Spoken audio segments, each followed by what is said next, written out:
I think we're on. Okay, awesome, cool. All right, welcome everyone. Um, oh, it's so many people from like all over the world. We have people from England, from Sri Lanka, um, Toronto, North Carolina, of course, Atlanta, Massachusetts, um, Manchester, England. I love Manchester, England, actually. Um, and Sean and Dorchester, hey Sean, it's so good to see you um, here as well. I'm in Dorchester as well, Dorchester, United States, not Dorchester, England.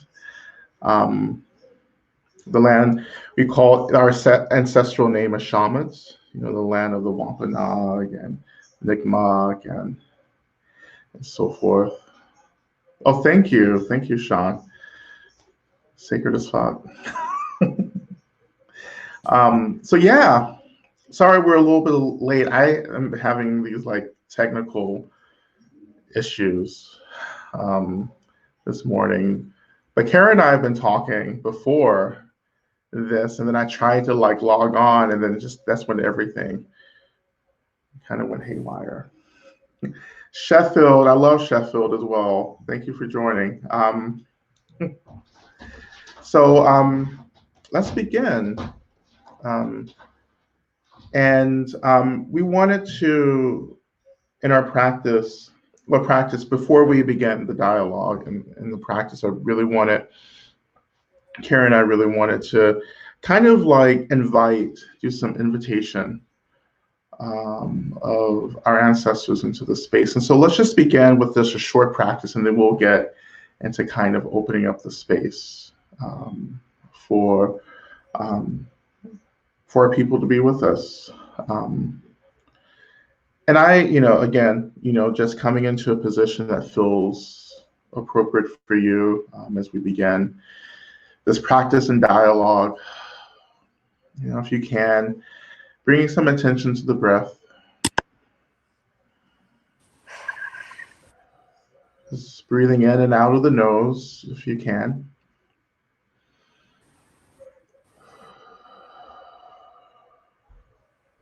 And, when I'm working with my breath, I'm just, thinking about all the people who are struggling to breathe, as we move through this pandemic, all the people on ventilators and all the people experiencing a lot of pain, with breathing. And so whatever breath I have, whatever inhale, exhale I have, I dedicate to those members of our community. And somehow this breath and this dedication of the breath helps them to breathe easier.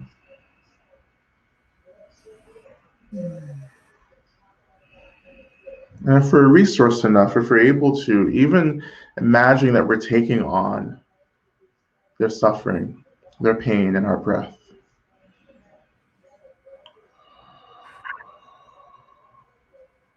And I breathe in all the pain, the suffering, and the aching. And I breathe out peace and love and compassion, the clearing of any obstacles around breathing.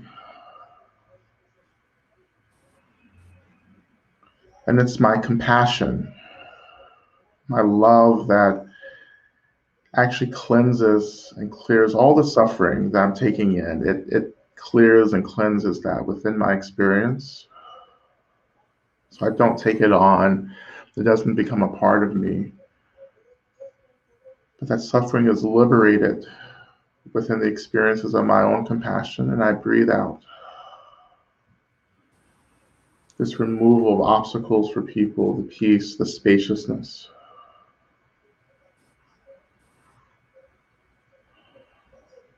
And I acknowledge also the earth under us, the sacred land. We touch the land, the earth with our attention. And let the earth hold us.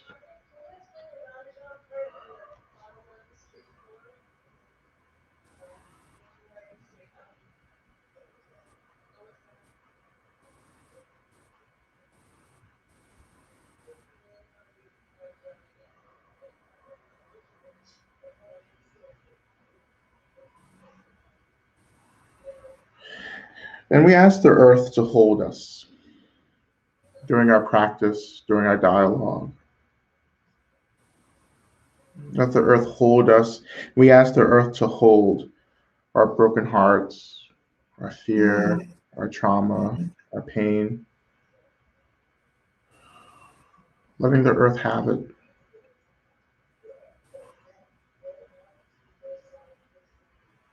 And knowing that the earth doesn't receive this toxic energy, but it just receives energy. And the earth is energy, so it's energy meeting energy. So we're entering into a natural kind of sharing with the earth.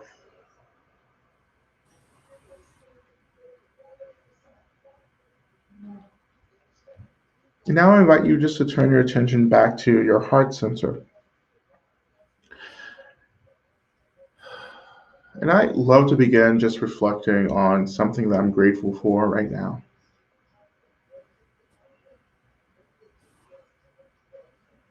And there's so much not to be grateful for, so much that we can be running away from and avoiding. But turn your mind to gratitude.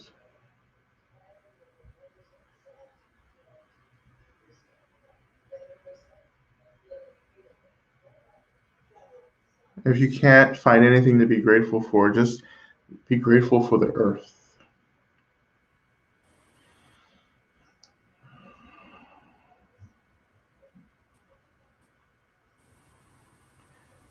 And if you can, imagine that this energy of gratitude begins to circulate through the body.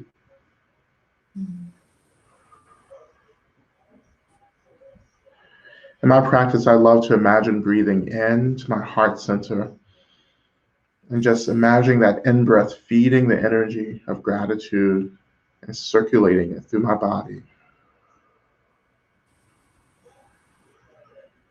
And I imagine actually breathing out, exhaling energy of gratitude into the space around me, so the space around me becomes filled with this energy as well.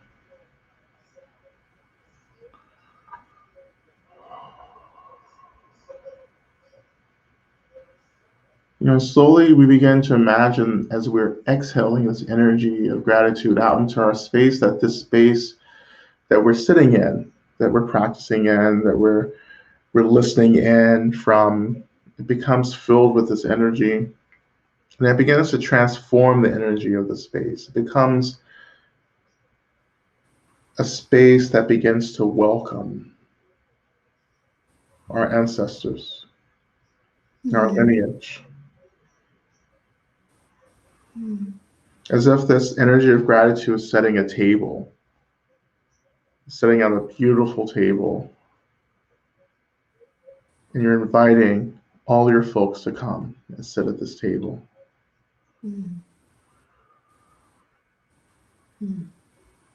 No one likes to come into a house with funky energy, and nastiness and toxicity. So use the out breath with this energy of gratitude to clean the energy up in your space.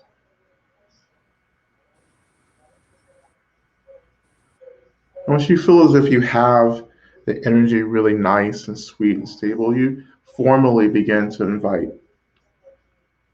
your folks. I call them my folks. So your folks into the space. And if you have a candle readily available, like I have, you can light a candle and offer this light as kind of a touchstone that helps guide our folks into the space to be with us. Now offer them this energy of gratitude, offer them light.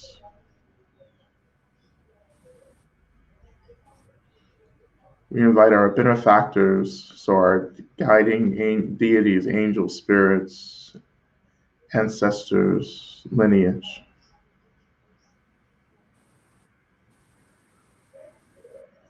And today we especially invite our ancestors, our lineage, and those who passed away during the AIDS epidemic. And I also invite those who are dying right now in the coronavirus epidemic as well. Mm-hmm.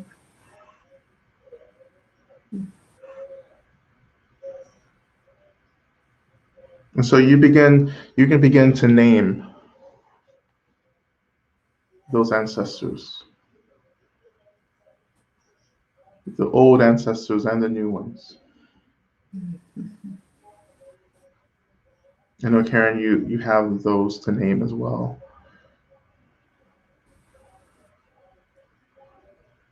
I want to name Michael Callan, Essex Hempel, James Tinney, John Lenehan, Nicholas Lee Bassi, Max Navarre, David DeLuca, Tim Steffen, Johnny Glantz.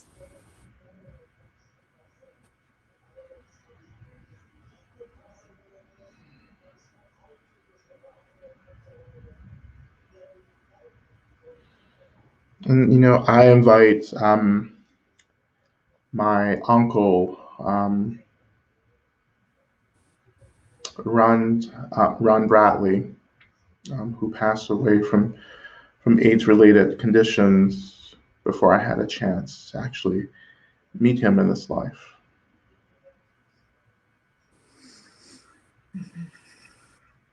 Someone who has been a very close guide of mine over the years. So I invite him here, and Ron Henderson as well, another friend who passed several years ago.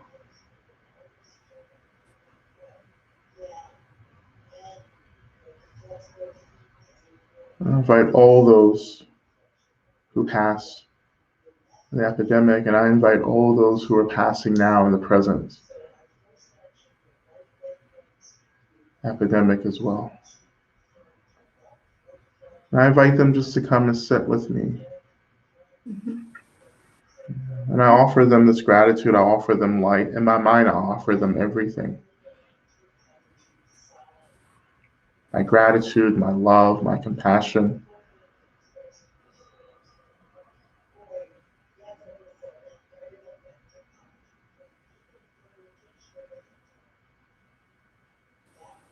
And in my practice in this moment,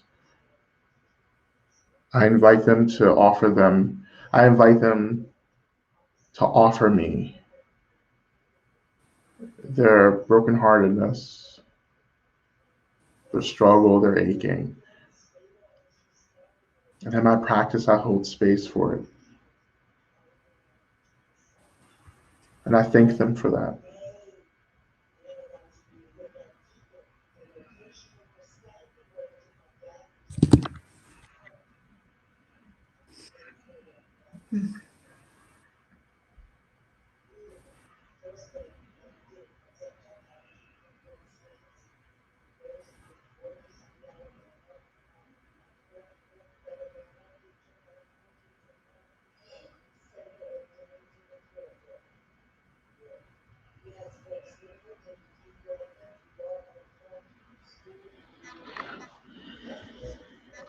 And so we ask our ancestors, all of our invited guests, to hold us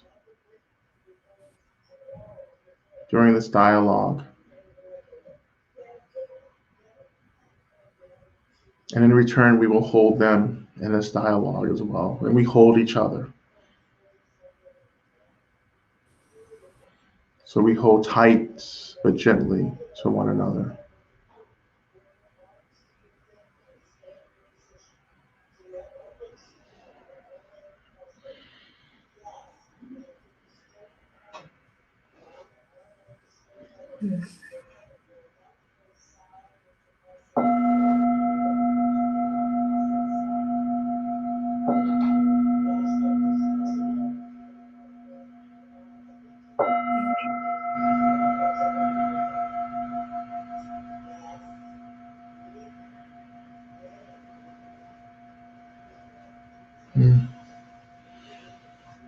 Thank you, everyone, for your practice.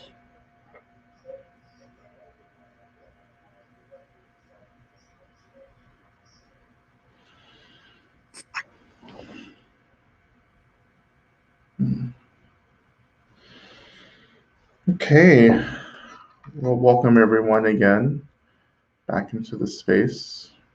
Um, and so, again, if you're some of you may be brand new to doing anything with us with Bhumi Sparsha. So my name is Lama Rod. I'm one of the teachers for Bhumi Sparsha, and it's so good to be in here having this dialogue. And I don't want to say a lot right now, but I'll let Karen introduce yourself as well. I just want to say first, though, that I consider Karen one of my elders. I was going to say ancestors, but we're moving too quickly. We don't want to get there yet, but but one of my elders and someone who I have been so deeply moved by, and someone who I really began to learn more about because of this dialogue, actually, because particularly of a mutual friend who studies theology and during the AIDS epidemic, and that's where what I was studying, that's where Karen lived in the 80s, 70s, and 80s and 90s in New York, and so this draws us together, and we have many other interests and shared experiences and so forth. But so I'd like to introduce Karen and invite her to, introduce herself as well. Thank you. So my name's Karen Ziegler. Right now I'm an activist. I help lead Tuesdays with Tillis Indivisible. And I actually promoted this among my activist friends because I wanted people to know about you, Lama Rod, because I feel like your teachings right now are helping me so much as an activist and as a person who's on a spiritual path above everything else. So that path led me to seminary, and in 1978, before you were born, I believe. Yes, I became the pastor of a queer church in Greenwich Village. And I like to tell Lama Rod that those of us who were LGBTQ activists in those days prayed that people like Lama Rod would be born. So I'm old enough to be your grandmother, and you are my teacher. And you are my teacher. You're my teacher. So I love that. I love that. And this is the great honor of my life to be able to talk about these things with you, because we do talk about them, and I love your take on them. Yeah. Yeah, and we've been talking a lot about this, for a while, for years now, I guess, but let's just get into it. Okay. Let's just start with, like, you told me so many stories, but just, what were the early experiences that you were having as a young minister, like as this thing was happening in the community, and no one knew what it was, but you were getting in front of people every morning on Sunday, in a mostly queer congregation. Almost entirely, yes. Entirely, and how are you making, as we learned to say in divinity school, it's like, how do you make meaning? Good news. You have to preach good news every week. But what was the good news? Right? Yeah. That's the gospel. Good news. So where's the good news? And that's something we always have to keep looking at, right? Yeah. One thing that I realized just this morning is that what we did in those days as queer people studying the Bible was we centered our own experience. And we were using this book that has been used to tell slaves to obey their masters, wives to obey their husbands, a book that has been used for genocide, basically, on queer people. Anti-Semitism, it's been used that way. So this book of oppression, we were using it to liberate ourselves. And I realized that it's kind of like what you and Justin are doing in Buma's Parsha, is that you're centering your own experience and claiming that together with the tradition to make the tradition liberative. Because it hasn't always liberated all of us. And it served the other way, in fact. So because we were doing that already, we had a ground to meet this death. And that was really important. You know, when we would tell the story of Jesus in being baptized by John the Baptist, and he heard the voice from God, "You are my beloved son." And we realized that that's what God was saying to all of us. You are my beloved. You are the light of the world. But we were the despised ones. We were the people who did sex work on the piers. We were the people who didn't make much money. We were the people who couldn't find jobs. We were poor, almost all of us. And we were queer, and there weren't a lot of places right then where we felt accepted. But we realized that these Hebrew and Greek scriptures of the Bible were written for people who were enslaved, or people who were exiled, or people who were at war, people who were despised and rejected.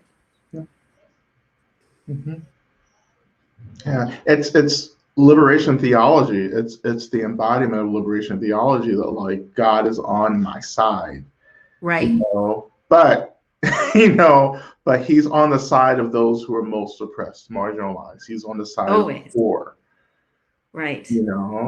And to have the audacity to reclaim that. Yes. But it's all in the text. I mean, it's all in the text. These stories are so beautiful. Like, they turn the other cheek. What that meant was, in those days, someone could backhand you, because just to say you're less than me. And to turn the other cheek meant that you were demanding to be treated as an equal. Like, all of those stories that have been twisted to mean you must submit really meant the opposite. Jesus was a Jew in an occupied country telling his people, stand up to these fuckers, but do it in a smart way, so you don't get killed. But how was death? So this overwhelming death in the community that was happening every day. I mean, you have like friends and colleagues and like the people that you would see all the time walking around the neighborhood, emaciated, covered with kaposi's. Yeah, right. And then the next day you found out, oh, they just passed. They passed last right. month. And you were also doing a whole bunch of funerals. Right. We all were doing funerals, right? Well, okay. What was true about that was that almost to a person, these young men who were dying were amazing. Yeah. They were amazing. Like, they met their deaths with so much courage and creativity and a sense of humor, and just refusing to die until they really fought like hell for everybody who was dying. So it was very political. Like, you really couldn't, we all have AIDS was what we said, and silence equals death. And we were fighting for our lives, and we really meant that, even though only some of us were fighting for our literal lives. We all were together. We understood that profoundly.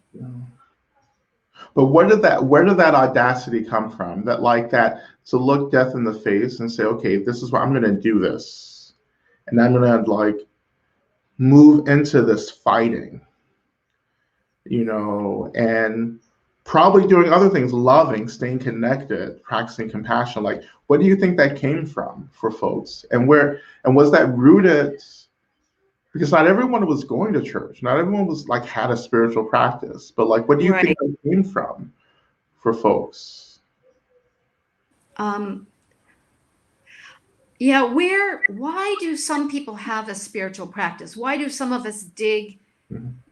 deep into what is available to all of us. Yeah. You know, I don't know, but I know that I kept being drawn to certain people.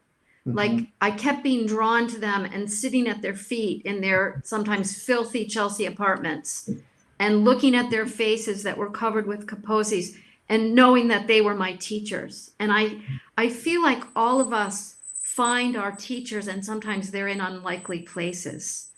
You know, young men who would say to me, you know, I know that I'm dying and I believe that I chose this. I believe that we are all undergoing a huge spiritual shift and that my role is to be one of the dying people that shows you. And that same guy, David DeLuca, when he died, I called him up. Like, this was like the night before he died. I called him in the hospital and I know he was really sick. And I said, how are you? And he said, I'm excited. And I thought, I misunderstood him. You know, he said something else because I knew how sick he was. And he said, you know, like what? And he said, I'm going to see him. And he meant, you know, he was going to see God. And for a moment in that conversation, the veil between this life and the next life completely lifted. Yeah. And we were both standing on this threshold.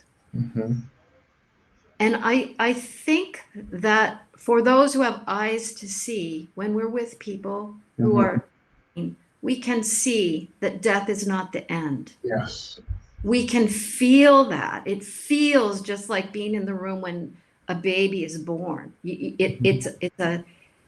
an energy where it's not like everything is shutting down. It's like everything is moving on, and you can almost go with the person a little ways. So I think that gave us a certain fearlessness in the face of death. Yeah. Yeah. I was, as you were sharing this, as so much just started happening, you know, like as some of you know, like in my ancestor work and working, you know, with the spirit realm, you know, they often communicate with me through music, you know, and so as you were sharing that, all this music just started going off, you know, and, you know, one of the songs was a spiritual, soon I will be done with the troubles of the world. Yeah. You know, oh, happy day. Yeah. You know, Yeah. he taught me how to watch, fight, and pray. You know, and then my ancestors are going, yes, this is exactly it. Like, this is it. Like, this isn't, the world isn't our home. Yes. You know, that like we're moving into something else and we have to learn how to let it go. Like, there's a teaching that emerges at the moment of our passing, you know, and that teaching, the teaching is an invitation where the signs arise. I think it's different for everyone, but the signs arise, and the signs are saying, okay, now it's time to let go. Now it's time to let go and to look forward into what's happening, what's going to come next, you know? And you can do this. There's an opportunity to express the joy and the happiness, you know, and then you can miss it. Like, there's a point in which you can miss that teaching, you know? It's But subtle. yeah, it's very subtle. At that, it's like I call it the threshold. And some of it is not, you know, understanding we are in this world and we are not of this world. And so, you know, there is this reality for sure. And we're grounded in it. We have to really be grounded in our bodies and in this world. And at the same time, it's not the whole picture. So that's what allows room for this joy. You know, it's love that is the gateway. Like my friend, Randa's friend, actually, John Lenihan, when he was dying, and I was sleeping in the room with him just a few days before he died. And we just started laughing. We were laughing all night long. And it was like laughing at his diarrhea or something. So that's the kind of thing that happened in our community all the time, was this joy would arise because that veil was lifting. We didn't have to be always in the suffering because it's not all there was. Yeah.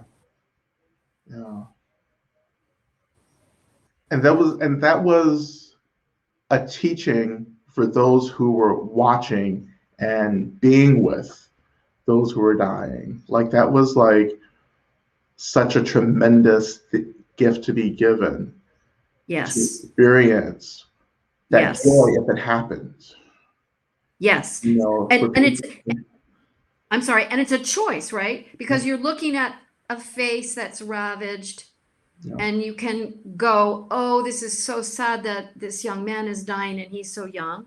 mhm, Or you can look in his eyes and see, oh my God, look at the mhm, light there. Look at the light there. Look at the beauty and the love there and the courage. And then you go with that. yeah, So it seems like it's always a choice, mhm, where we put our minds in these very extreme situations. yeah, yeah. You know, and then there were those who transitioned, and it wasn't a pleasant liberatory experience. You Right, know, right. and frankly, those are the ones who come and find me. Because then I enter into a relationship where I'm actually helping them to process. Continue to move on. Yeah, to continue to move on. You know, Yeah. um, that's where, for me, yes, I grew up in the Black church. I grew up in the Black church in the South, and our theology around death and dying was very simple. It was like you live a good life, you endure the suffering of the world, and then you go to heaven.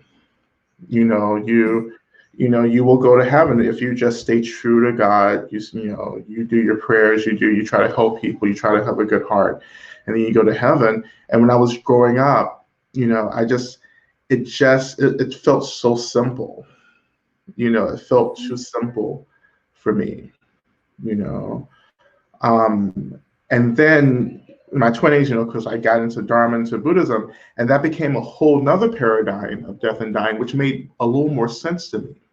But even that was so simple. There's a simplicity to the teachings around death and dying in Buddhism, right? It's like you die, you have this karma, then you get reborn in certain realms, you know, and then eventually you keep getting born over and over again till you get the merit together to eventually achieve enlightenment, you know.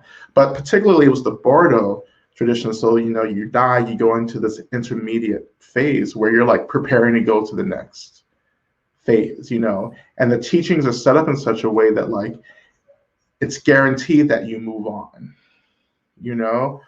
But over the past several years, it's become to be my experiences. I've done more ancestor work, so I've done more, work with spirits and so forth. It's been like, oh no, actually, this phase is for you to continue to do work. Like this after death phase is like, okay, let's continue, you know, to continue to do work. And so it's not like this instantaneous going to heaven or an instantaneous being reborn into some kind of other existence or another human life. It's like, no, the work continues, and then that is this profound opportunity for a couple of things to happen. One, you begin to touch back into the living world in order to ask the living to help To help with you. your work, Yeah. or you get the tools, you get the skills, and you just do the work. You just continue moving through whatever that energetic space is, um, and that for me has felt so empowering, you know. And in certain ways, yeah, if you listen to this, you can be like, oh, I want all this to be over when you die. When I die, right? You just like you The die, struggle, you mean? the struggle, everything The is work. over. Yeah, you leave this burden in this life, and that's what I was taught. But like Right. what excites me about this is that you continue. You have this chance to deepen through the practice, through the struggle, through relationships, and that letting Even go, after. even after death, you know. It does speak, for me though, it does speak to now is the time to do a lot of work Yeah, while we're still here. exactly. Like we have the capacity to do a lot of stuff. A lot of stuff But it does absolutely become harder to do it in after the you die. spirit realm. Yeah, absolutely. That makes so much sense to quite me. difficult. Yeah, because Uh, you enter into this realm and you have to get accustomed and accommodated to like this whole new formless being, this formless expression of self, which is so disorienting, so confusing.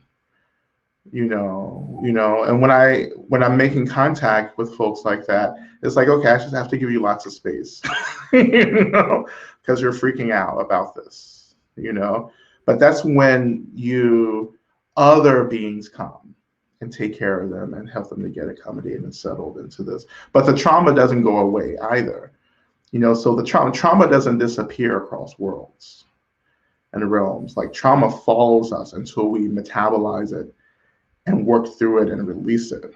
you know um and so that's why I talk about the trauma around AIDS and disease and death and dying. Well, that doesn't just disappear, but it becomes a collective process between worlds and between the human realm, the material realm, and the spirit realm of the bardo. So we're still living these experiences of these generational, like systematic kinds of levels of trauma, and they're ancient. So this is like going back all the way back, and then having this view of history where like, yeah, we're just adding trauma on top of trauma, and it just doesn't disappear, yeah. at all. And we have to take this incredible approach to metabolize, to move through the trauma, and it's always been something that when I've worked with people who particularly have passed from AIDS in this life and they're in the spirit realm, that's something that like they've always needed help around. It's like, oh, this hasn't disappeared, at all, Yeah. So it's just something. It was something that I needed to like put out there for some reason, from Yeah. what I was getting around me, Um, but we're responsible. Like when we evoke the ancestors, or when we evoke those in the formless realm, we're responsible. Like we enter into this relationship where like we are stepping up to help them. Well, and they help us. Exactly. That's what I experience Hmm. sometimes is, in activism, these great activists give me energy. I feel like sometimes they're behind me, they're pushing me. Yep. Does that make sense? Yep. Um, Hmm. yeah. It's all a continuum. Yeah. Yeah. And the sadness is still present Yes. and palpable. Yes. You know, um, it's in. I mean, it's in the earth. It's in objects. It's in our bodies. It's in our minds. You know, and then when we move into periods like this, another like you know, kind of epidemic, pandemic, then it compounds all of that because many of us actually don't have the tools, the skills to actually continuously metabolize Right. the trauma, absolutely, but also what's related to the trauma, the rage, the despair, the hopelessness, the lack of agency. Yeah, this is why I feel I appreciate the things that you've been teaching lately. Yeah. Because I feel like people do get overwhelmed. Mhm. Like they don't want to pay attention to what's happening in the world because they're so overwhelmed, and it is overwhelming. But one of the things you said recently about love is the force that animates the phenomenal world. Mhm.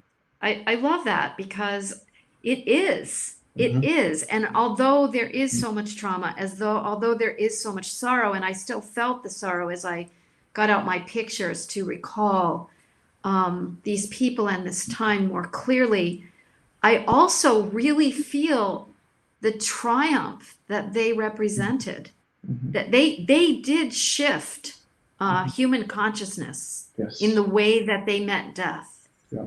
We shifted human consciousness in the way that we all met their death and their dying. The love of the lesbian and gay community. Dr. Fauci talked about that recently. Yeah. And we have that opportunity again by tuning into our own love, our own figuring out for each of us, with the authority being our own experience, not whatever the tradition is, which may have oppressed us, la la la. You know, the traditions are all tools. Yeah. But I really appreciate how you encourage people in Boom's Parsha to be connected to all the lineages that are life-giving, or even just the parts of the various lineages that are life-giving. Because so many teachers say, just follow me, just follow this tradition. And we're all pretty different, and we all have a lot of different needs, and it is an overwhelming world. So what is this practice that helps me? And now maybe what is that practice that every day it might be a little different. Exactly. All connecting us with something so much deeper than ourselves. Yeah. I mean, and we have to okay. We have to follow our joy. Yes. You know, like how do you know who your teacher is? Yeah. It's the person who fills you with joy. Yeah. Right? How do you know what books you should read? It's the one you really want to read. Yeah. How do you know what practice to do? It's the one that feels good in your body, that makes you feel better. Right? I mean, I know there's discomfort. I know we have to keep entering into our discomfort, but I feel like we get stuck, and then we stay there, and then we beat ourselves up. Oh, I should be able to sit for 2 hours, and I can't. Exactly. That's what, that teaching has literally defined my life over the past maybe 5 years. It's like, yes, I am following the teachings that set me free. Yes. And it has taken me outside of Dharma. Outside of all the boxes. People don't know what to make of you, right? Yeah. Are you a Lama? Are you a pastor? Are you a Vedic Tantra practitioner? No, right? Am I a Swami? Am I? Right. Even when I go into another tradition, when I started, studying with my Swami, and she was like, "Oh, like you're a monk too." I was like, "No." No, I have no idea what I am. It's like it's living outside of the box always, and people having to kind of adjust around. Right. But this is what it means to follow and to get what you need. To follow your own heart, to follow your own path. Yeah. And I love how you encourage everyone to do that. Yeah. For me, any teaching that helps me to experience, like you just said, Karen, joy, freedom, happiness, love is Dharma. Right. It's the truth. It's the truth. Right. And this is why I love about my practice in Vedic traditions and Hinduism, because in those traditions it's like, everything, like everything is Hindu, everything is Vedic, like a tradition absorbs everything. They're like, yeah, if this teaching is getting you to the end, to the goal, to God, to freedom, then like this is it, Right. And we have to have the audacity, the courage and freedom to move in that direction. Like there's nothing like death that forces you to like get expansive and creative, Right. It's just, and we all have to face, we might have a very short time now.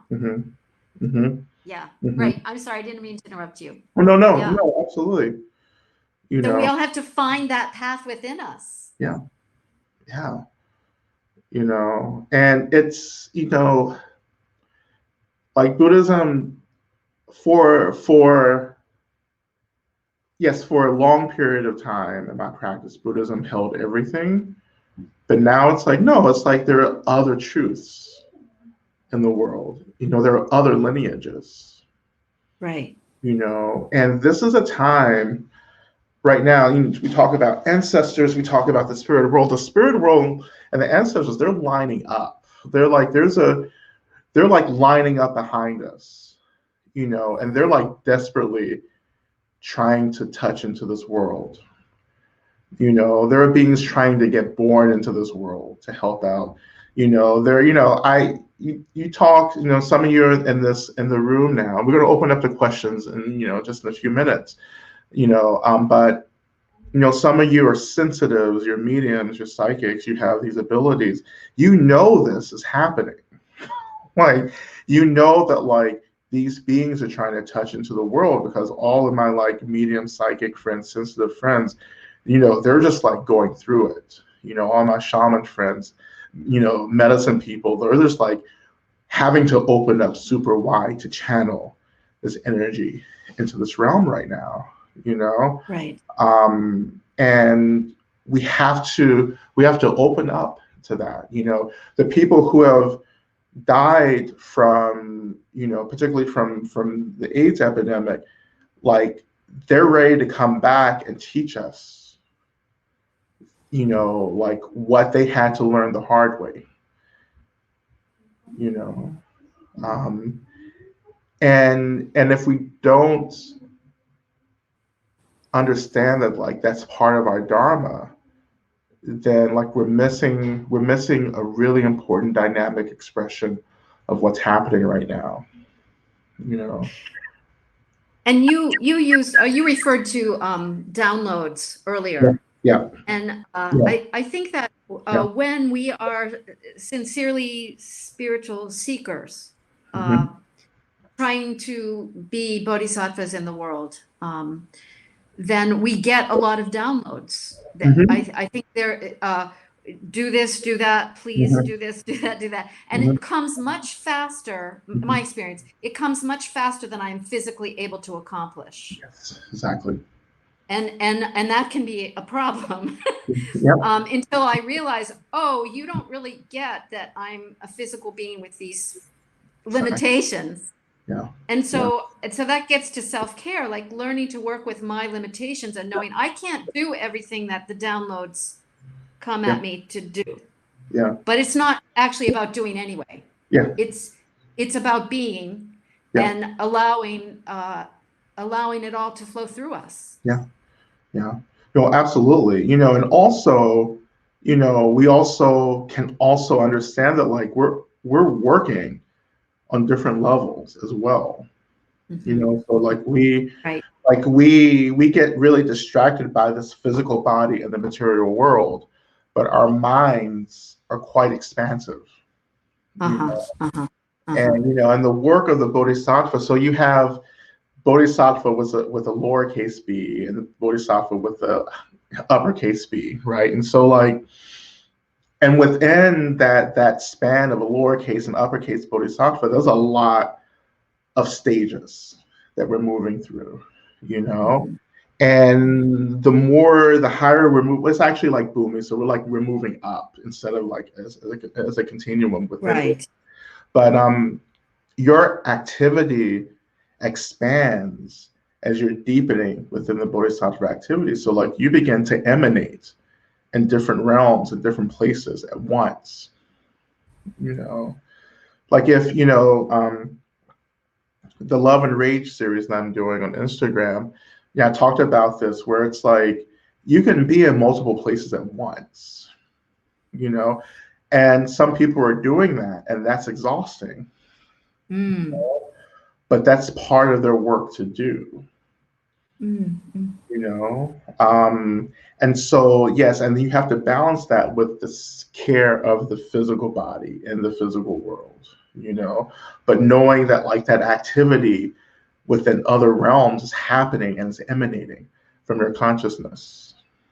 Do you think you are sometimes doing that work without being aware of it? Yes, absolutely. I think more people than we realize are doing that.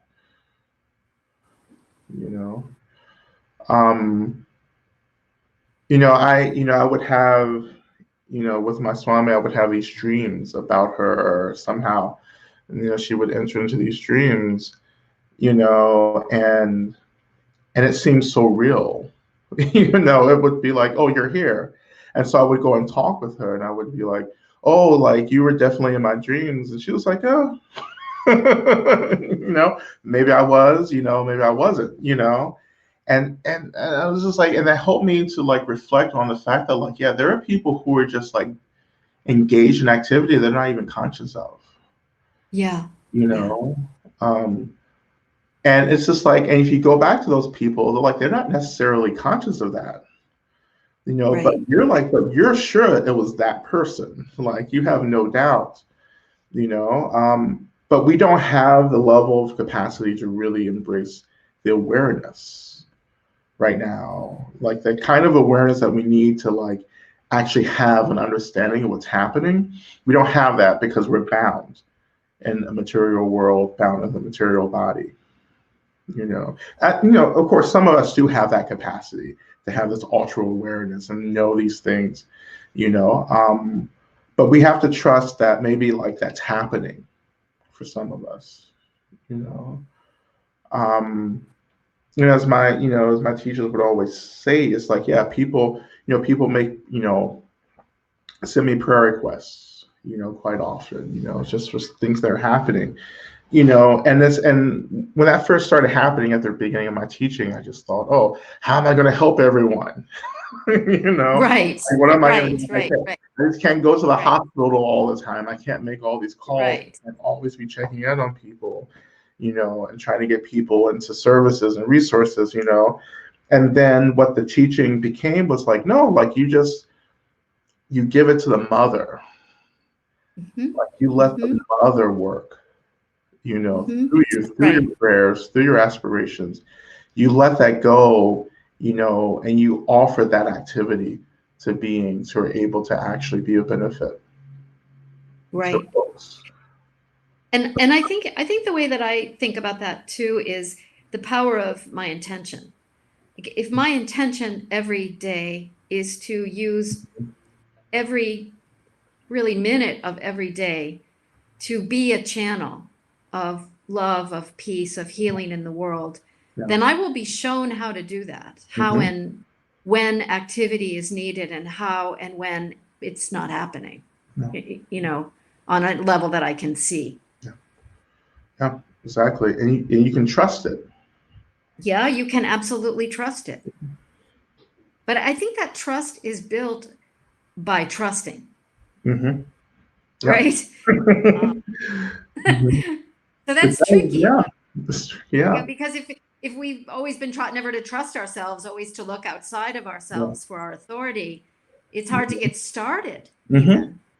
Because sometimes it's just a little wisp, let me listen to this talk, let me read this book, let me see what this teacher is doing, or, let me have a conversation, whatever, there's just little, and it's just the path grows that way. Yeah.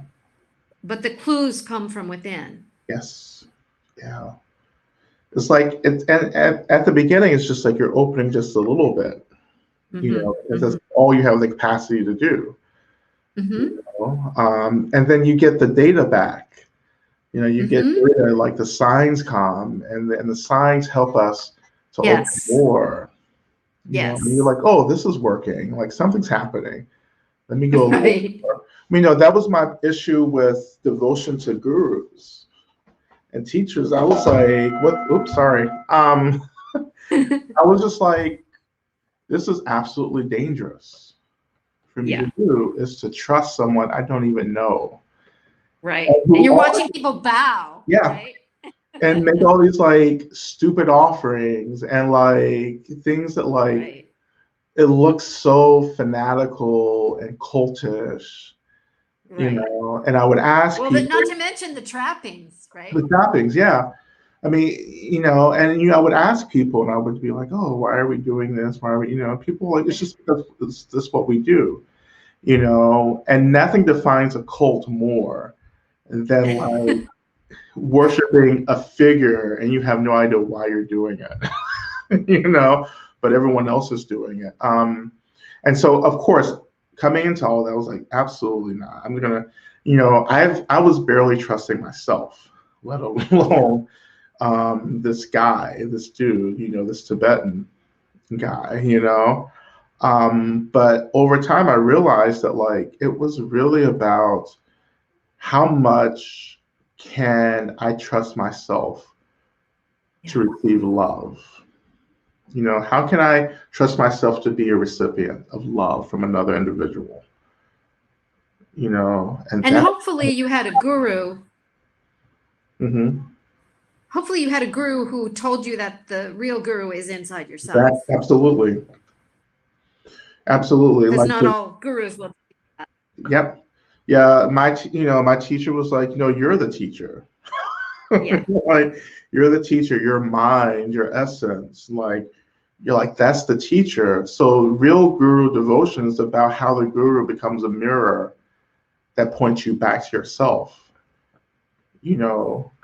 And which isn't fun. It's not sexy. It's not glamorous. It's actually like really mundane and ordinary. You know, Unfortunately, it's the gurus who are like, "Oh, I'm the object of veneration. Like I'm the one you should be worshiping."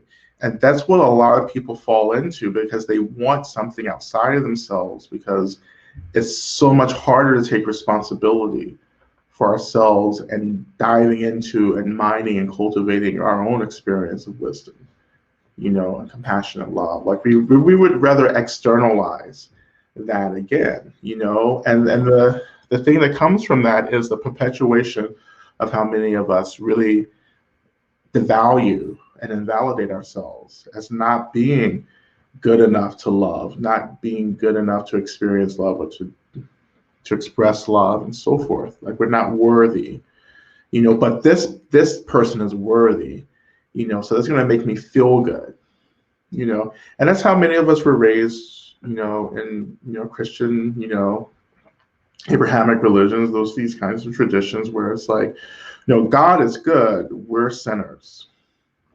Well, and the longing, we have this longing, and the longing is what really brings us to true teachers and true traditions. Yeah. Mm-hmm. Like paying attention to that longing, because the longing is never for an easy answer or someone who's just going to tell us what to do.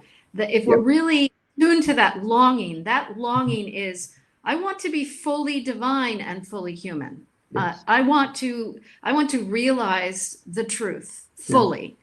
That's the whole longing, and so we have to pay attention to that because it will bring us there. Yeah. I'm so grateful for that teaching, that learning for having, my teacher, my root teacher, my primary teacher who's passed was very complex. It was very, created a lot of harm.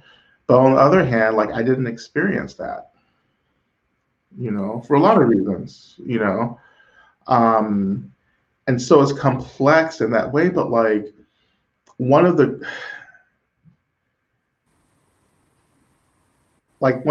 most important, the most important teaching I've ever received was from my root teacher, where he like pushed me. He was like, no, you have to take responsibility for your Dharma. Like, I am not the source of your Dharma. Stop trying to like milk me for Dharma. Like, turn that attention and effort towards yourself. And that was the greatest gift I could have been given in this life, is that pushing back to myself. Yeah. That I have the capacity to experience this intense wisdom and love, but it takes work, but it's there. Right. And stop being so fucking lazy and venerating everything.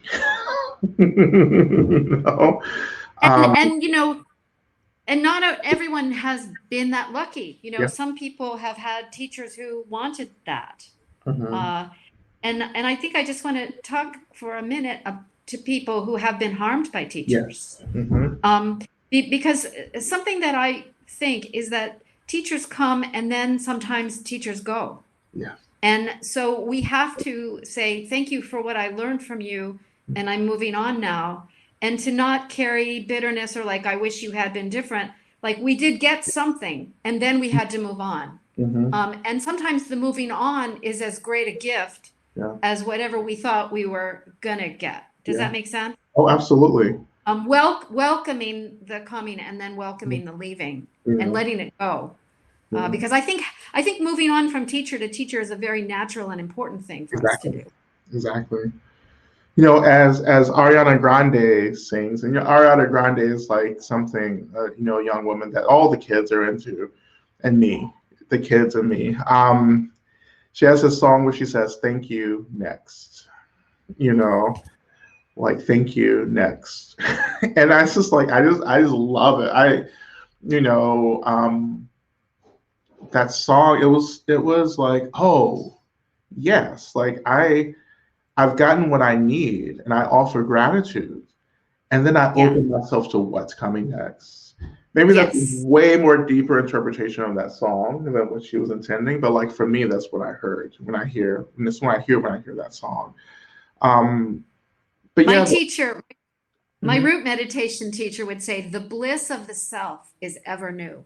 It's ever new in every moment. Yeah. You know,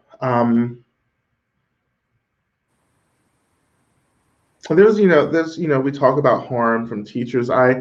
In Love and Rage, in my next book coming out in June, I have a whole chapter in there around teacher abuse, which is going to be even more fuel to excommunicate me from the lineage. But you know,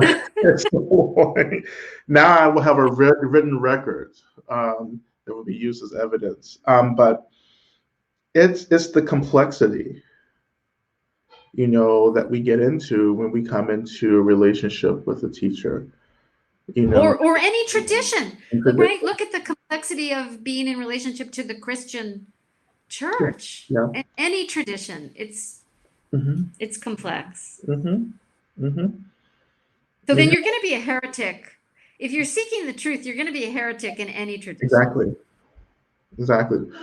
You know, and that's part of like spiritual radicalism in a way. It's like, again, it's what we were saying, that like this has been like the theme of the talk. Is like you get put into boxes, you step into these boxes and they become really comfortable, you know, and then you realize you're not experiencing freedom, you're not maturing, you're not growing, you know, it just becomes this routine.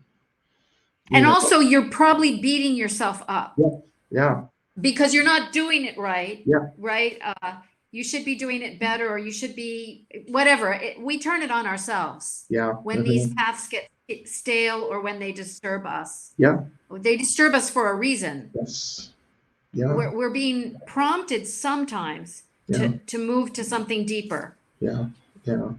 And more true. And that moving into something deeper and truer will often put us at odds. It will always put us at odds. Yeah. I mean, it got Jesus executed. It will always. You know, I want to just lift up Radical Dharma, because that has been a life-changing book for so many people. Yeah. Because what it said to us was, you have to bring your whole self.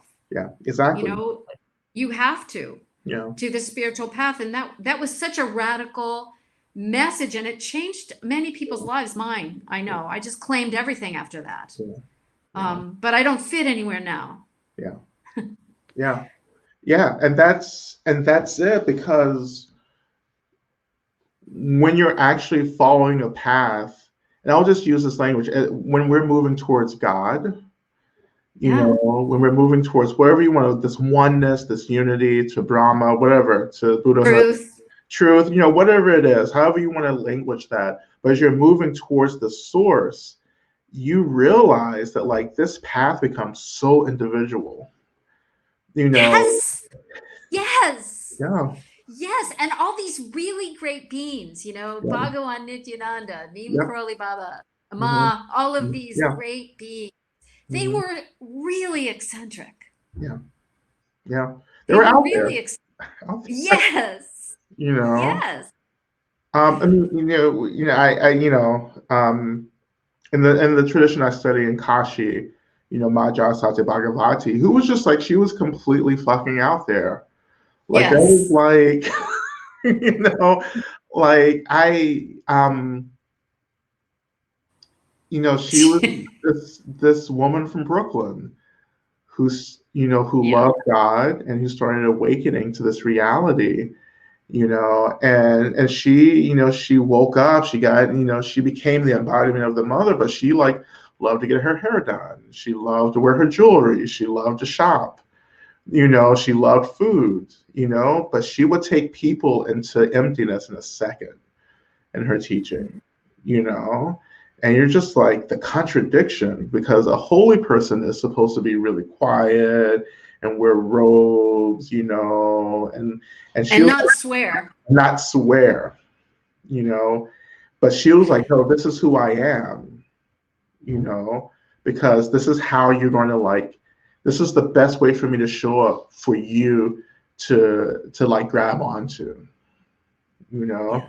And for me growing, starting out in my path, right, it was definitely the situation where I needed orthodox and conservative teaching for me, because I was already out there, like I was already out the box to begin with, and what my early path and studying was is like, no, come back to something that's really traditional, really orthodox, really conservative, and that's what I needed to get into this, and I couldn't have started with Ma, or I couldn't. Right. Well, it didn't hurt. It didn't hurt for you to get that credential either. Yeah, it didn't hurt, like, but I needed that. Like I personally needed it. I needed boundaries in a container because I was Yeah. all Okay. over the place, right? That was Yeah. so I couldn't do a Trungpa Rinpoche. I couldn't do a Ma. I couldn't do like, a Muktananda. Like I couldn't do any of those folks. Like I needed a monk in robes, Right. Right. who was like, just shut the fuck up and practice, Right. and that really saved my life, because it actually taught me how to have an actual true foundation. Yeah. So I can go and dance with Ma. I can go and have these experiences with these gurus and do all this like, really like innovative, creative stuff. But at the end of the day, there's a foundation here that I'm always coming back to, an ethic. Well, and I think we are led to the path that serves us best. Yep. If we are wishing for our highest good. Mm-hmm. And it may surprise us. I was a parish minister wanting a meditation teacher, and I didn't want a guru. Yeah. I really didn't want a guru. Mm-hmm. And I Mm-hmm. got that answer over and over, and finally I had to say, okay, I guess I have a guru now. Mm-hmm. And then I had to go to India. That was the perfect path for me. It no longer is. But it was the perfect path for me, and I couldn't have figured it out for myself. Mm-hmm. And I also just have to say that her guru's guru was Bhagawan Nityananda, who appeared in Ma's bathroom. Yeah. It was part of her enlightenment. So, Yeah. these beings lead us. It's amazing. Yeah. Absolutely. I mean, and they're there, but we can't see them if we get stuck and fixated on the way things were supposed to be. Right. Or our idea of the way things were supposed to be, and this is what I think, this is what the Dharma of our present situation is really about. And when I say Dharma, I mean like teaching, like I'm just like all teachings, not right. Truth, right?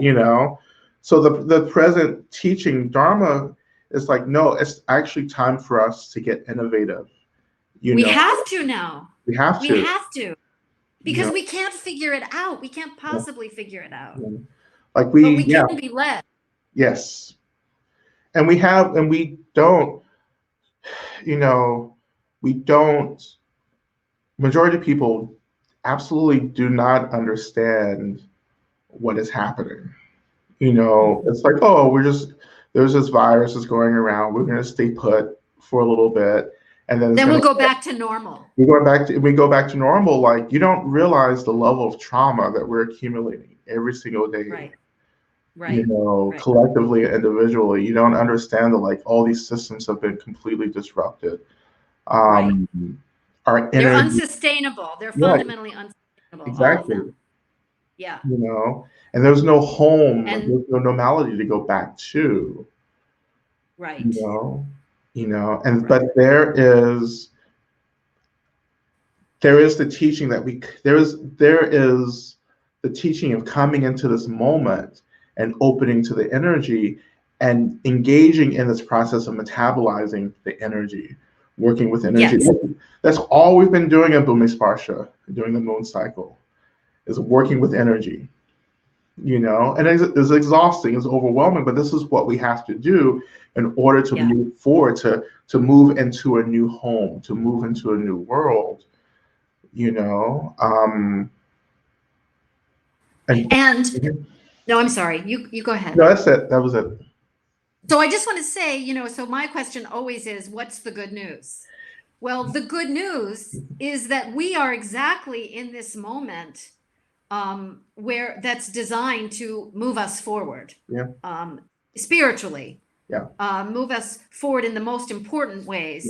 Move us forward in love, move us forward in courage and truth, in community. This moment is exactly right for all of that.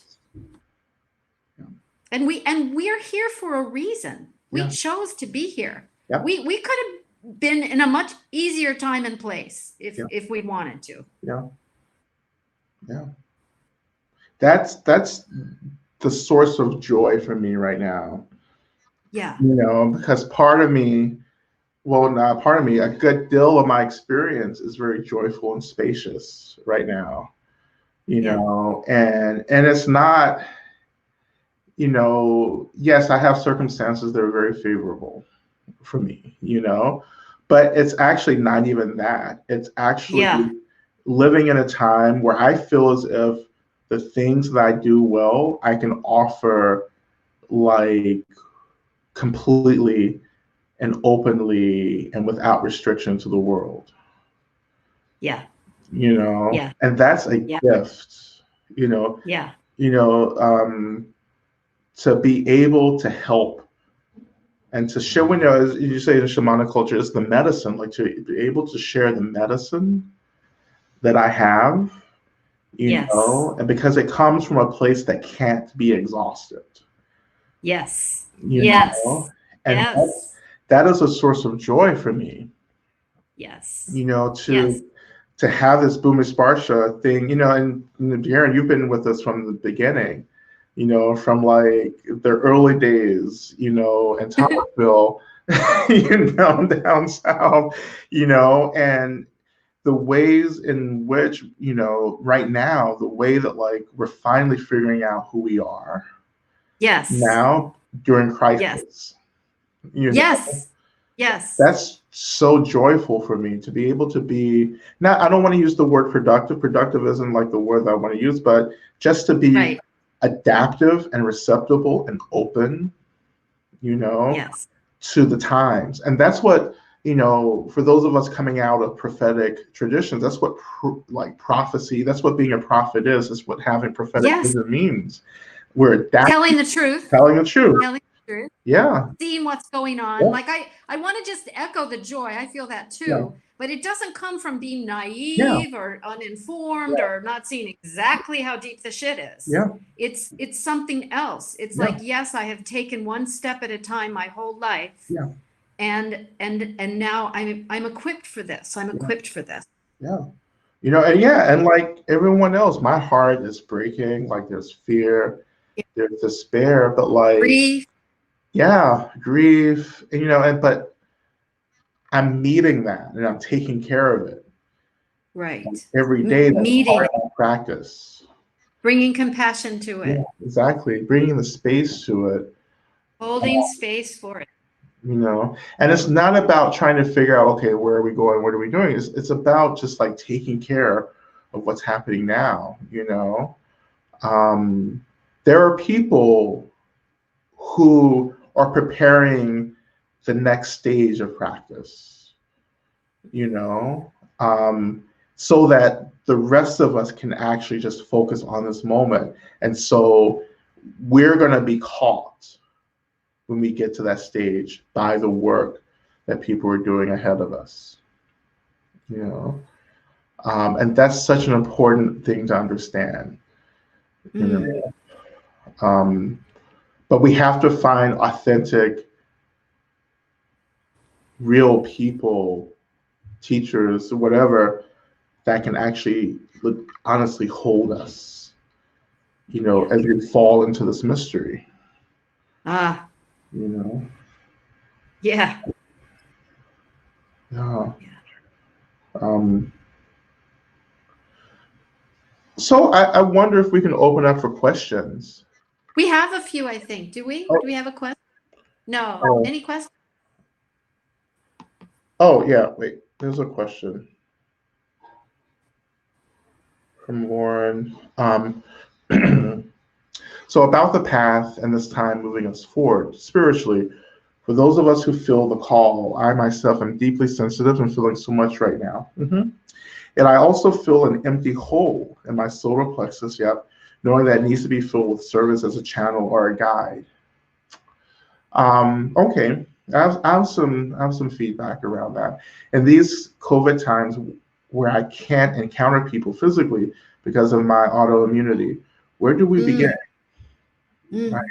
mm, mm. I'm in the practices and the readings. I'm seeking the teachers. Thank you both. But how do I begin to serve, to share wisdom? If I don't have credentials, I'm overwhelmed by the call. Yeah, yeah. Um, I'll just offer a few insights to Karen, and then you could. Um, I I've been saying this for a while, well before this pandemic, but there are so many people who are called, but it doesn't mean that you're ready to do the work. Sometimes it's like we feel the urgency, we feel the need, we feel the inspiration, but we are actually looking for other kinds of guidance, other kinds of training that can actually help us, fulfill this call. And then Lauren, you're talking about the solar plexus, so then you're talking about agency and power. And so, like, part of working with the solar plexus means, that we, as I've been, teaching for a bit, it's like we have to kind of we have to develop an awareness of where we've been put and then serve from where we've been put. Sometimes it's not our work to say, if only I can get over there, I can be of help. But rather the teaching is, no, this is where I'm at. So how can I help from where I'm at? From where I've been put, from where I've been placed. And how is this calling helping me to have an awareness of the things around me that I can be a part of, in terms of deeply influencing things around me. That's what I would initially share. Um,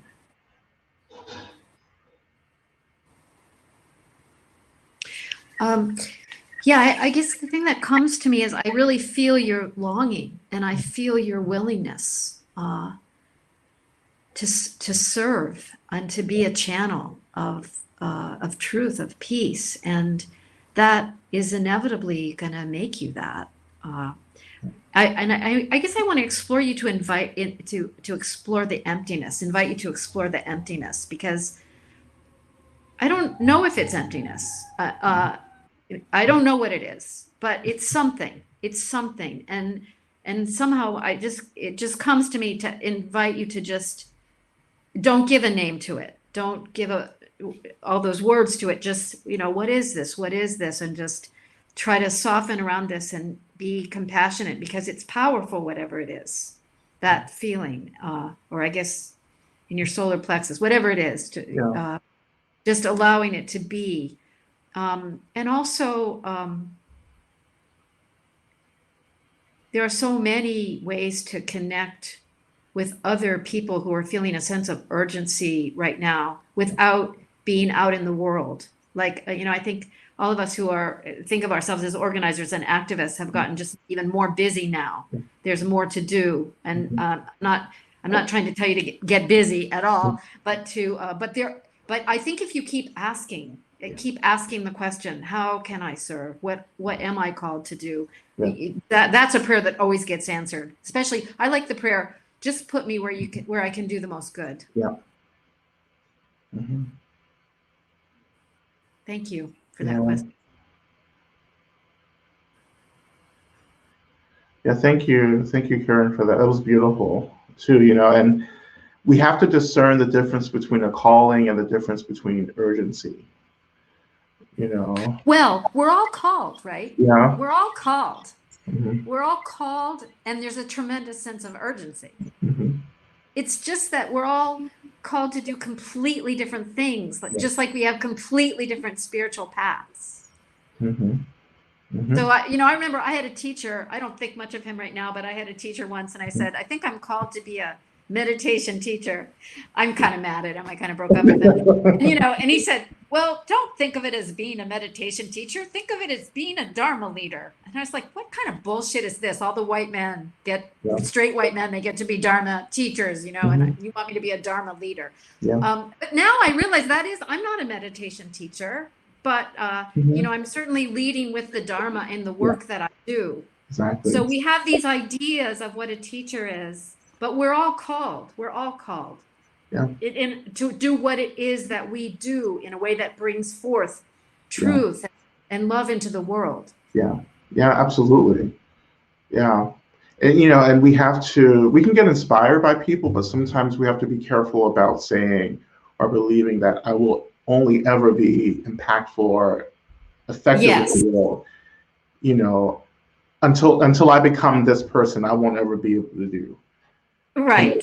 That's right. Right. Yeah. So yeah, cutting through that kind of comparison is really important. It's exactly what you said, Karen. It's like, what am I being called to do? Uniquely, individually. What is my work? What is my service? And I think that when that aspiration, when the intention is pure and that aspiration is there, the work will reveal itself. Absolutely. Yeah. Yes. Too much. You'll get downloads. Downloads for days. I mean, I can only experience the capacity that I experience, because I had to do a lot of work to figure out where I've been put in this life, and to get to fall into my purpose, to fall into what I've been called to do. Like, I feel like I'm sitting in my calling, and that's where things get real, when you find your calling. But it takes searching. It's taken years for me to get here. Like, it changes. Your calling changes.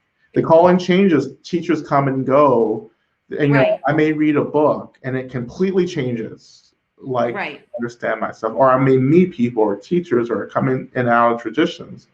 Like, there's a search there, but like you're refining the calling. Like you're honing into like specifically what the message is for you. And then you learn how to read the signs and the messages really well. Once you find your calling, like, you just feel it. You read it by feeling it. Like, I know what I should be doing and what I should be doing. I'm sorry, what I should be doing and should be doing, because I can feel it.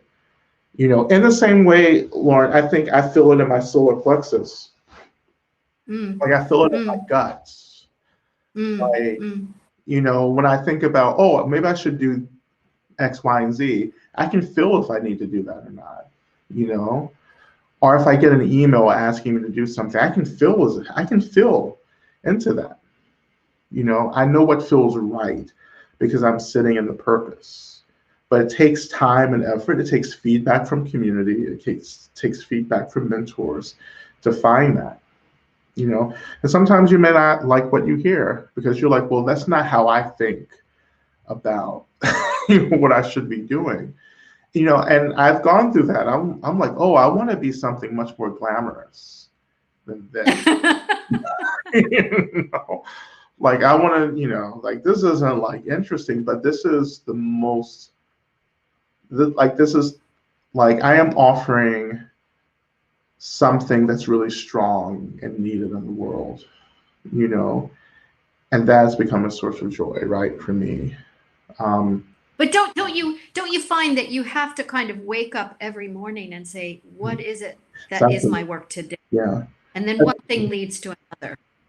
and that is the work of being in relationship to the mother, where the mother is always fluid and changing, you know, so you're always dancing, you know, and like every day I wake up and I say, okay, what do I need to do today? And I feel it, you know, just like this conversation that we're having now. Like one day I woke up and the thing was like, no, we need to talk about this, you know, and so we had to do it, you know, and that's what it means, like to be Yeah. right in that space. Um, And but also, don't you find sometimes you're like, you have a brilliant idea like this mhm, one, mhm. but it's not happening, right? Yeah, because You yeah, run into, right? And sometimes it does happen. And just being, that's what you're talking about with the dance, but right? that's what the dance, you know, and also it's like there's a mystery to it as well because maybe my work was only to have the idea and to try to do it, you know, and maybe that was it. That was all I was being called to do because maybe that sparked something else to Yes. happen that needed to happen, you know. So you just And don't know.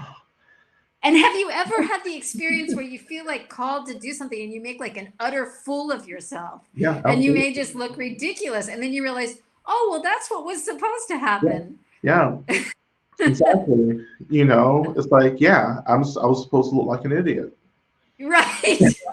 you know, and that was the teaching. Right. And you may never understand what that was about, but you were being obedient to whatever it was, right? Yeah, I've had that experience. yeah. I mean, I can't even articulate the amount of hoops and things I've had to jump over that have made absolutely no sense in my life, you know, to do the work that I'm being called to do, you know, but I Yeah. did it because I didn't, I, you know, part of my practice is not giving myself a choice.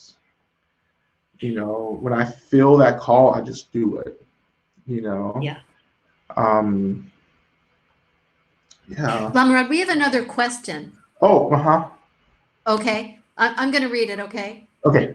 Um, Thank you for generosity and all that you have shared. I'm curious, do you have any advice or resources on where to start with connecting with ancestors and benefactors as a young queer person who has yet to develop strong ties in the queer community? Great question. Mm-hmm. Mostly when I try to connect with this practice, I feel shame from my blood Uh-huh. ancestors.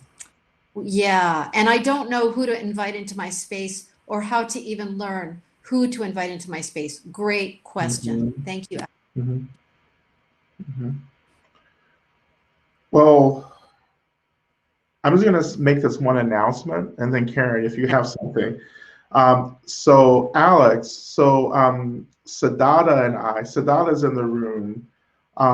We will be offering a series of, I guess, programs, online talks, events about ancestor practice, where we're going to get really into some of the stuff that you've raised. Um, in your question. So this is a specific resource now that's going to Yeah. start in the next cycle. So we're in the process in Boom Sparsha, we're developing the next cycle, which will begin after the moon cycle in like 2 weeks or so. And that's going to be a regular offering. So I'll just put that out there. Yeah, good. Yeah, I think I just want to say thank you for, it's a beautiful question. And as a queer person, I have to say my ancestors are never my blood ancestors because the people who came before me who really gave me life and courage were all not blood ancestors. Yeah. So I have a tendency to invite, mostly activists, queer people that I've read about, or some people that I've known. Um, and you don't need very many, actually. Yeah. They accumulate over time, but just starting with one or two people who have come before us, it is a great way to start. Mm-hmm. Mm-hmm. And they don't have to be dead either. Yeah. That's the other. Well, that also brings up also the conversation around eldership in the queer community. And I just feel like, Karen, you like embody such a strong expression of eldership. You and Randa and Colivia as well, the two. So Randa is Karen's partner and Colivia is Karen's best friend. The eldership is something I'm just really interested in. And I know you talk about the AIDS epidemic for male-identified folks, like for gay and queer men, that was devastating in terms of this lineage of eldership. And so for me, you lost a generation. I lost a Yes. generation, especially of like Black and brown queer and gay men.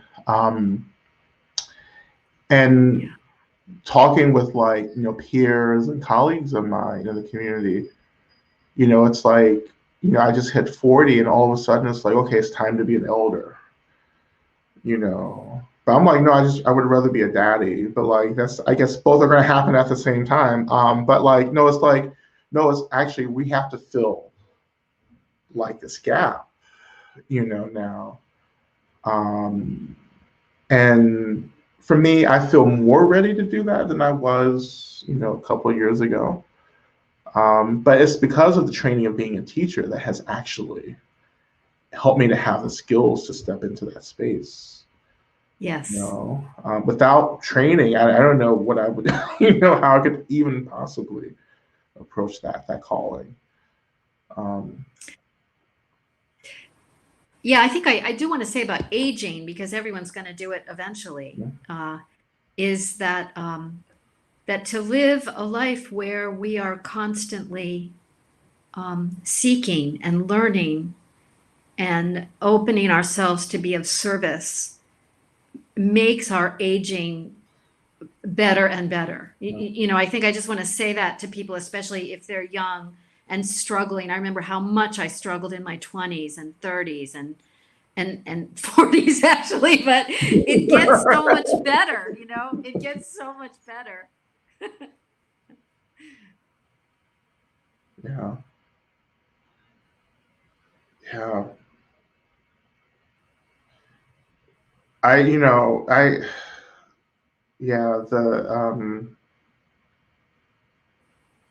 The eldership practice, ancestor practice are just so important for me now. I'm so excited to get into this work with the community. Because my ancestors, they're just like, for me, like they've never been so organized. Like they're always kind of like chaotic and intense. It was like, brilliant and insightful, but also needy at the same time. But like, but there is a coordination happening with my ancestors, which helps me to take, which has actually forced me to take what we're experiencing seriously, because they wouldn't do that normally if they didn't see what was really happening, and that they're trying to line up as a resource for us right now. They're saying this shit is very deep. Yeah. Take it seriously. We are with you. Yeah. We're holding on. We're holding on. That's the message from the ancestors. They're holding on. They're holding on. Say more about that. They're just, and called to like hold tight gently. They're just like, that's exactly what they're doing. They're like, They're holding us. they're holding us, right? Well, they're holding us and they're holding each other. Ah, And okay, so okay. there's a continuum here, you know. Exactly, Tremaine, as you said, our ancestors are community organized. They are. They've organized. They're organizing themselves, for so they can be a resource, And of Yes. course, like I've learned this years ago to use ancestor practice as a resource, right? Um, and this is why I say that like this time that we're in, this is not a time for like secular mindfulness. Like this is like, Yeah, you know, secular mindfulness is not going to cut it. Secularism is not going to. right, And like I know that's a right, hard line to draw. It right. I sounds agree with very that. fundamental, but that's where I have to stand there. Secularism is not going to save us, but it's coming back Right. into an indigenous ancestral worldview because we need every fucking resource right now to come in. Like we Yes. need everything. Like we need Yes. the ancestors, we need the spirits, we need the gods, we need the deities. We Yes. need community, we need science, we need technology, like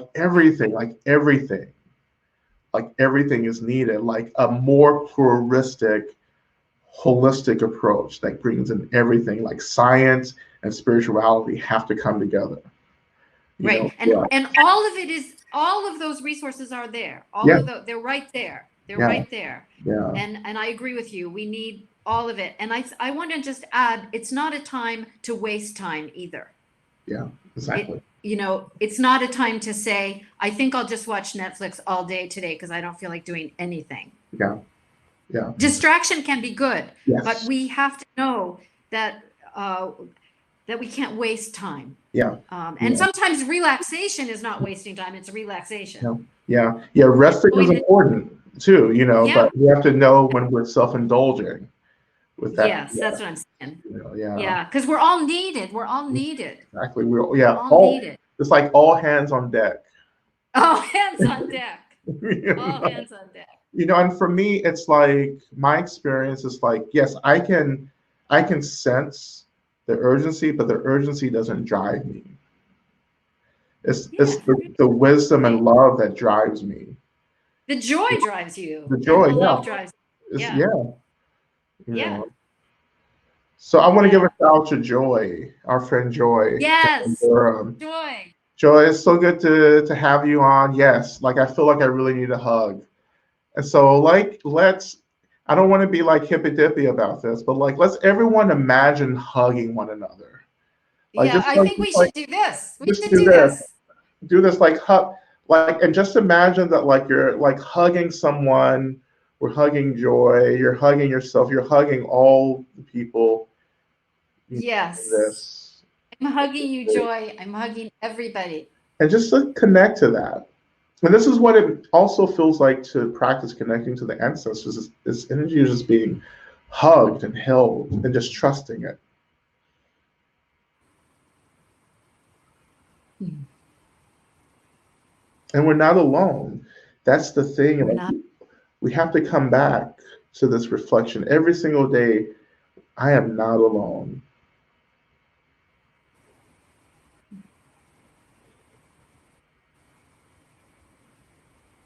I am not the only one experiencing this isolation and loneliness and sadness. I'm not the only one Mm. confused about what I should be doing right now.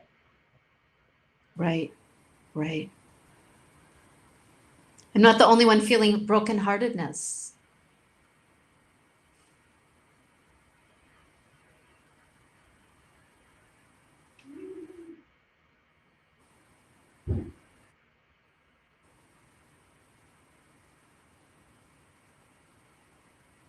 I'm so grateful Mm. to have this connection with everyone who's still listening to us and our crazy talking, and we're all so connected in our desire for truth. and in the work that we're doing. And may we trust ourselves. May we trust ourselves and where we are led. Yeah. And stay Absolutely. connected. Yeah.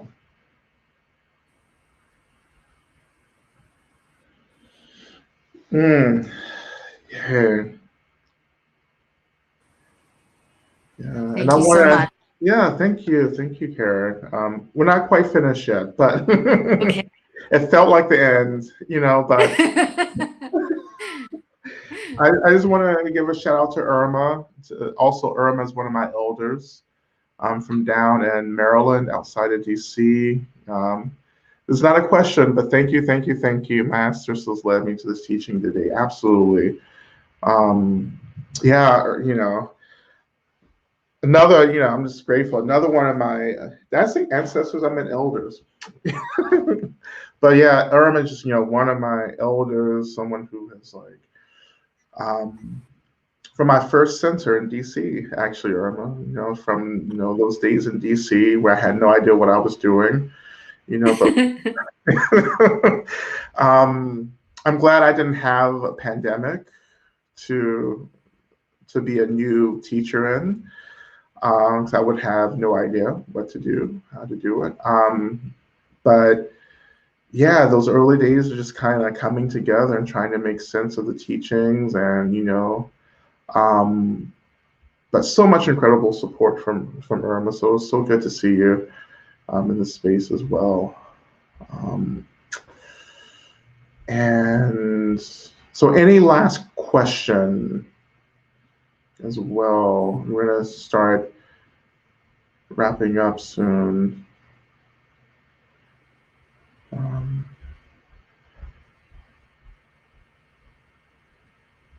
let's do. Let's do this. So Karen and I, let's offer like a last final thing, like a last statement. And then I want us to close up by just revisiting the ancestors and the benefactors that we've invited to the space, just thanking them and inviting them to return back, as well. Um, oh, we have one more question. So we're just going to quickly do this, do some last, this is going to be our last statement, this question. Okay. And then we'll do a closing practice. So this is from Lorena. I feel compelled to find a teacher, guide, and path to grow in the Dharma. I'm also aware of my trauma coming up more than ever, haunting me or calling me to tend to my wounds that haven't developed yet into scars that I can live with. Absolutely. And I'm wondering if you can talk about whether you believe meditation practice is sufficient for dealing with trauma. So thank you, Lorena. Thank you so much. I know you've been really, really showing up and coming to sessions, and just really doing this work. And I just want to thank you for this question. I want to thank you for the vulnerability that you've offered. You've been offering, and this vulnerability now. And no, meditation alone is not sufficient enough to work with trauma. We have to engage in a holistic approach to working with trauma, an embodied way, of working with trauma. And meditation, meditation is important in the working with this, but also we have to, again, invite all the modalities into working with trauma. We have to invite, the therapies. We have to invite the somatic work, that's happening. We have to invite the deities and ancestors. We have to invite the breath. We have to invite movement into the work as well. And you're being called for, to find a teacher and a guide, and that calling will open the door for a teacher, a guide, to meet you. So don't worry about that. I promise you, don't worry about that. As long as you aspire to have a guide, the guide will emerge. Yeah. So that's what I would offer for the question. Yeah. Yeah, I would also say no, meditation isn't enough, but it's not enough for any of us right now, I think. Um, and also, I think you're not alone in feeling so much trauma and wondering how to deal with, how to find teachers, healers, maybe more than one person. And I do believe that the longing of your heart for a teacher will always bring a teacher, a healer. It always does. But I think how you know who your teacher might be really is who opens your heart um, and helps you feel safe. And also, I think a lot of us who've had spiritual teachers, we always had this fantasy. We meet our guru, and the guru says, "Oh, here you are. I've been looking for you." And it never, ever happens that way, ever. I had a guru for 20 years who didn't even know who I was. But, she was a great guru. So, suspend all ideas about what that might look like. I never experienced happiness when I have found a teacher from the teacher. Like sometimes teachers have been like, "Oh, you." Right. Or they ignore you. They ignore you. Yeah. Well, when I started studying with Swami Jayadevi, she was just like, "It's so good to meet you. Like you're a wonderful teacher. Like you're gonna do really well in your work." I was like, "That's great. I'm with you now. So this isn't like a blessing to send me on my way. You're stuck with me." Now she was like, "Okay." So when you find a teacher, it's they don't have to consent. Ah, Like there's a way, like when you find your teacher, you found your teacher. And of course I go through a formal experience of asking teachers to study with them, but like I don't expect that from people around me because that relationship is personal. It's like this between you and what you need. uh-huh. And if you want to make that relationship formal, fine, but it's not needed necessarily. It's about how seriously you take the teachings from whoever you consider your guide or mentor.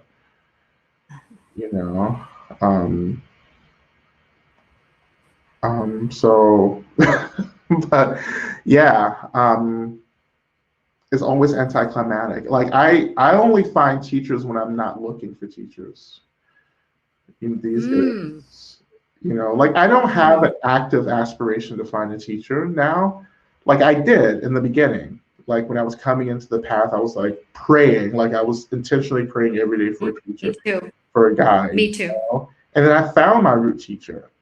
Many other teachers too, which I'm really grateful for. But I found my root teacher, and after that, I stopped aspiring for teachers. But that hasn't stopped teachers from coming into my life and really like deeply touching me and impacting me as well. But once you get into the machine, like you're in the machine, maybe that's the wrong language, but like you get onto the path, and as long as you take the path seriously, the resources will start naturally, showing up. And yeah, so you like the formality. I mean, that's fine. I like formality too. Absolutely. I love formality. But Majai Sati is one of my teachers. I never met Majai Sati Bhagavati in this life, but she's so strongly with me at the same time. So I can go to her students, who study with her for decades and just have these conversations on Majai Sati Bhagavati, as if I was one of her students in life, while she was in her body. It's very strange, but it happens. Yeah. And I just had this honor in January of teaching, in her space, in her ashram in Florida. It was just like overwhelming. I've never sat on my teacher's seat to offer teachings, no matter, I've never sat on my teacher's throne at the monastery. Like I wouldn't ever sit on the throne to begin with, but like I've never sat on the seat that my teacher sat to offer teaching in the space that they taught from. Never ever experienced that. until this lineage. So um, I think there's just more conversation to have around teachers. I promise you, we're going to do it. We're going to do everything in Booming Sponsorship. I promise you. We're in the process of putting the schedule together for the next cycle. So every cycle will have a different theme, and so we're getting towards the end of the moon cycle, and we'll end it with a big, Gana chakra online. We'll pull it off somehow, and then we begin the next cycle, in which we'll be bringing on, continuing a lot of the stuff that we've been doing, but we're adding more, more discussions. So just keep letting us know what you need. The study group is happening in an hour. This is probably why we should start finishing this, because people have time to maybe have some food and get ready for the study group. So yeah, and so I just want to say thank you to everyone for coming and for sharing the space. I want to thank especially Karen, who I always want to call you Reverend Dr. Karen. Well, you should. Lama Rod, can I share my email? Is it okay for me to share my email? Absolutely, yeah. I'm putting it in that place because reason why I want to find other Buddhists whose calling right now is activism. Oh, yeah. So email me if that's your calling right now, because I'd love to just find you. Awesome. We have something coming up about our work around justice, because we're in formation around that as a community too. So we do have a dialogue coming up at some point in the next 2 weeks. But you'll just keep checking the schedule, because we make changes every week. I have loved these offerings, and I'm glad you're going to continue to do them. I want more people to find them. Yes, everything is going to be everything's recorded. So this talk it's recorded. You can of course go back and watch it whenever you want. But yeah, so yeah, it's been really powerful sharing this space in this dialogue with one of my elders and mentors on the path, and we just continue. I continue loving the mother. I continue getting up every day, and I continue to make meaning of everything, and I continue to make room for my brokenheartedness. I just kind of live. Again, oh happy day, right? It's like he taught me how to watch, fight, and pray. To watch, fight, and pray, and those are my words right now. That's one of my callings: watch, fight, and pray.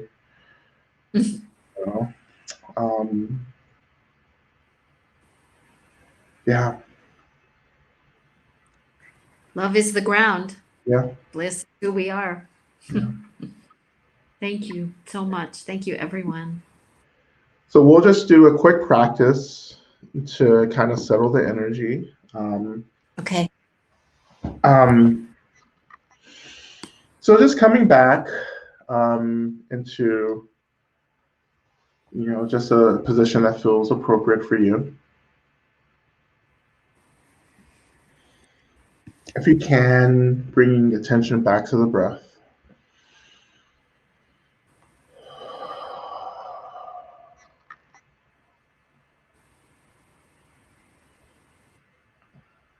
Shifting our attention down to the seat, noticing the seat under us, noticing the weight of our bodies.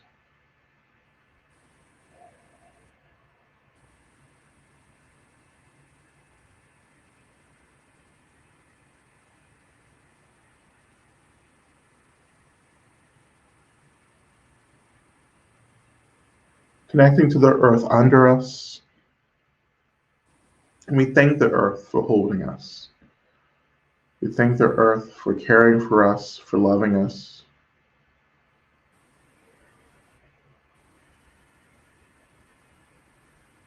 And whatever we're still struggling with, wherever energy seems intense or tight, we imagine just offering that energy down to the earth.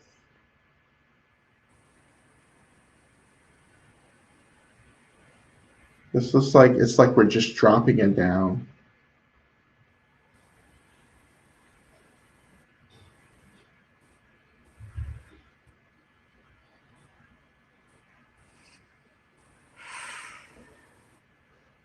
Returning our attention back to those we've invited to be with us in this space, our folks, our benefactors, our guides, protectors, our lineages, our teachers, gurus, our angels. And we thank our particular ancestors, those who have come back to hold us, to support us, those who offer their lives in the AIDS epidemic, those who offer and are offering their lives in the present pandemic. And we know there are many, many, many other, much more happening in the world, in many cultures, many countries that we don't even know about, and we remember them as well. But we thank these ancestors, these elders, for joining us, for sharing their wisdom, for offering their broken hearts to us.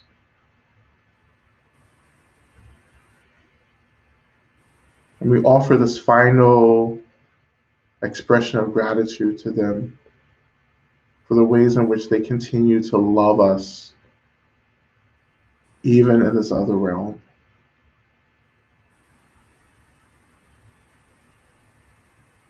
And we make a commitment to continue to do our work to get free, to do our work to metabolize the trauma and the suffering.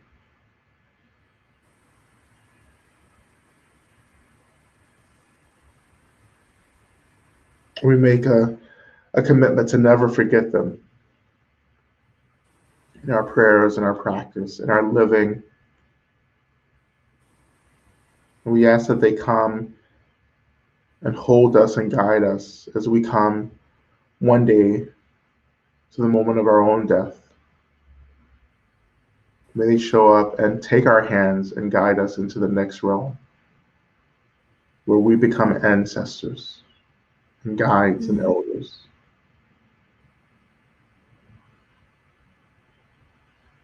And then we just invite them to return back from where they came, from where they journeyed to be with us.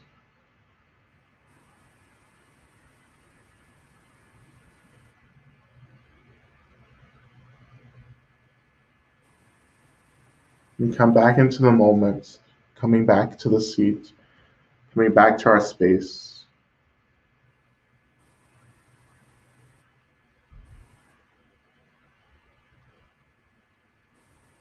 We dedicate the merit of this time together to the liberation of all beings.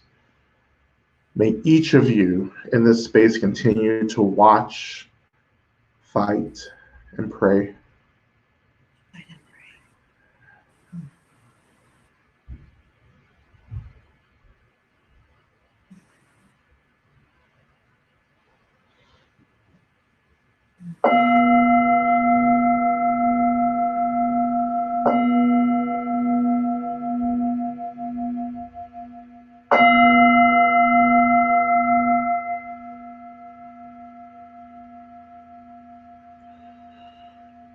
All right. Thank you all.